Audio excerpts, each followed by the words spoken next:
Assalamu alaikum warahmatullahi wabarakatuh.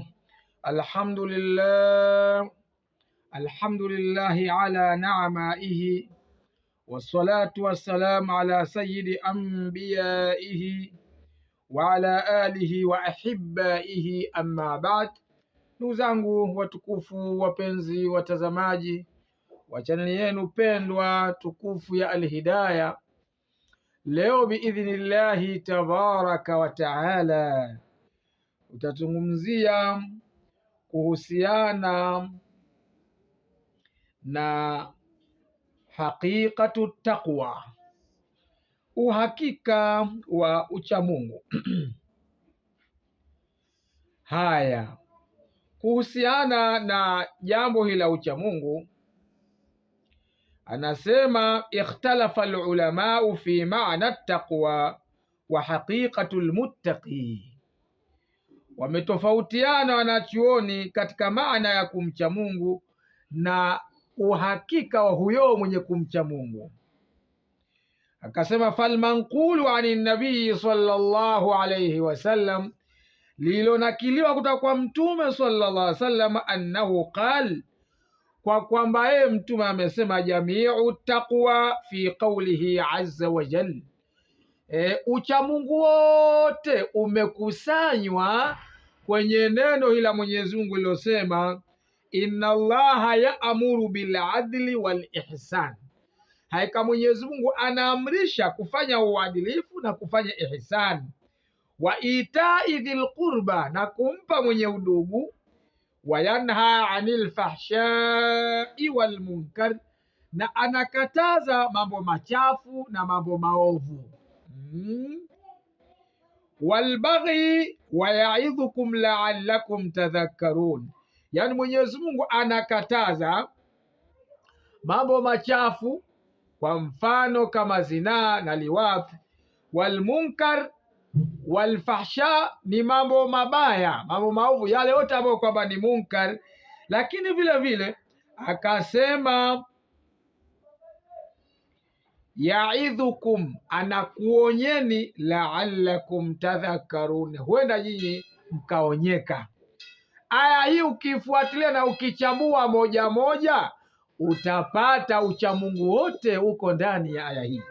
Sasa hebu twende tuone wanachuoni walivyoichangua, walivyoisherehesha takwa, kwa sababu mtu anaweza akajiona ni mcha Mungu kwa kuswali sana peke yake, pengine akatosheka na hilo. Hebu tusikilize baadhi ya wanachuoni walivyoisasambua takwa. Kwanza kabisa anasema, qala Ibn Abbas radhiyallahu anhuma, amesema Ibn Abbas, radhi za Mwenyezi Mungu ziwe juu yao, almuttaqi alladhi yattaqi shirka wal kabaira, mcha Mungu ni yule anayejikinga na shirka na madhambi makubwa, wal fawahisha, na machafu kama vile zinaa na liwathi. Ibn Abbas yeye amekwenda hivyo. Waqala Ibn Umar, amesema Ibn Umar radhiyallahu anhuma, radhi za Mwenyezi Mungu ziwe juu ya wawili hao, huyo ni Abdallah na baba yake Umar, anasema ataqwa alla tara nafsaka khairan min ahadi. Ye Abdallah naye, na huyu ni ihda al-arba'ati al-abadila, ni mmoja katika wale maabdallah wanne bora. Maana masahaba wa mtume wale wanaoitwa majina ya Abdallah ni zaidi ya 40, lakini kuna arba'atu al-abadila maabdallah bora, akiwemo na huyu Abdallah bin Umar. Riwaya zinasema hivyo. Sasa anasema kwamba kumcha Mungu, alla tara nafsaka, yani isione nafsi yako kwamba, yani wewe usijione wewe mwenyewe kwamba ni bora min ahadin, kuliko yoyote. Yani alama ya kwamba wewe ni mcha Mungu ni vile wewe kujiona duni, huna chochote. Ukimdhania mwenzako kheri, basi una alama ya ucha Mungu. Lazima umdhanie kwamba huyu kwa vyovyote atakuwa na qiyamu layl, kwa vyovyote watakuwa na somu za sunna, kwa vyovyote ana sadaka nyingi huyo, kwa vyovyote ana tatawuati nyingi na mambo mengi ya kujitolea ambayo mimi sina. Kwa hiyo ujione wewe ni duni. Lakini waqala Hasan rahimahullah, Mungu amrehemu, asema almutaqi alladhi yaqulu likulli man raahu hadha khairun minni. Huyo Hasan al-Basri ahadu tabiina huyu anasema mwenye kumcha Mungu ni yule ambaye anasema kwa kila anayemuona kwamba huyu ni bora kuliko mimi. Lakini hapa mwingine qala Umar ibn al-Khattab, Umar ibn al-Khattab radhiallahu anhu lika'b al-ahbar, Sayyidina Umar alimwambia huyu sahaba mwenzake Ka'b kwamba hadithni ani taqwa, hebu nipe definition ya taqwa, tafsiri ya taqwa maana yake nini? Akamwambia hal akhadta tariqa dha shaukin, uliwahi kutembea kwenye njia ya miba? Qala naam, akamwambia ndio. Qala fama amilta fi, umefanya nini ulipotembea kwenye njia ya miba? Qala hadhartu wa shammatu, nimetahadhari sana, nimekazana sana ili nisipatwe na hiyo miba. Maana mwiba ukiwa uko pembeni na uruka. Akamwambia kadhalika taqwa, hivyo ndio uchamungu ndivyo ulivyo. Uchamungu ni kuwa na tahadhari sana ya maasi. Ukitazama macho yako kwa jambo la maasi, upesi unayaondoa. Ukitaka kushika jambo lisilo halali unarudisha mkono. Ukitaka kuliendea jambo la haramu, basi unaacha hapo hapo. Hiyo ndio takwa.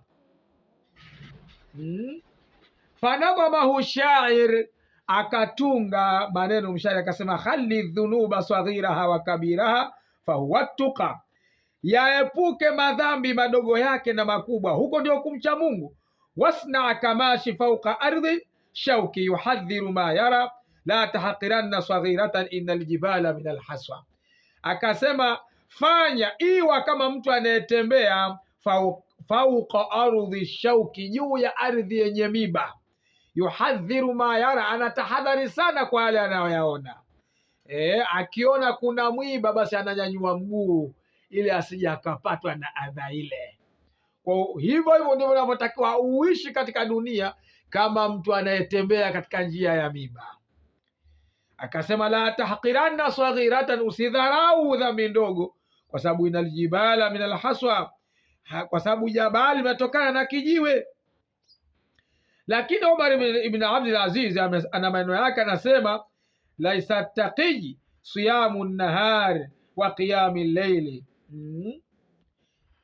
Asema ucha Mungu sio mcha Mungu yule anayeona kwamba kufunga mchana na kusimama usiku tu peke yake vikaa vinatosha.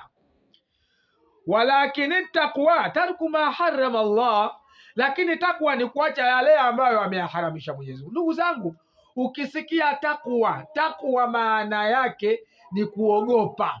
Hata Mungu asema fattaqun nara allati, uogopeni moto ambao waquduha nnasu wal hijara, kuni zake ni watu na mawe. Kwa hiyo takwa asili yake, tamko lenyewe maana yake ni kuogopa. Kwa hiyo tunashindana katika uchamungu, na tunashinda baadhi yao na tunashindwa baadhi yao kutokana na kile kiwango cha kuogopa. Na hapo ndio utaona mtu kasoma kidogo lakini akawa na takwa kubwa sana, kile kiwango chake cha kumwogopa Allah ni kikubwa sana. Na mtu akawa amesoma sana lakini kiwango chake cha takwa kiko chini, kwa sababu kuogopa kwake kuko chini. Haya, kwa hiyo hapo tutaishia leo katika darasa letu. Tutakuja kuendelea katika kipindi kijacho kuhusiana na hakikatu taqwa. Wanachuoni wameeleza mengi kuhusiana na tafsiri ya taqwa. Kwa macho hayatoshi, billahi tawfiq, wassalamu alaikum wala afwa minkum.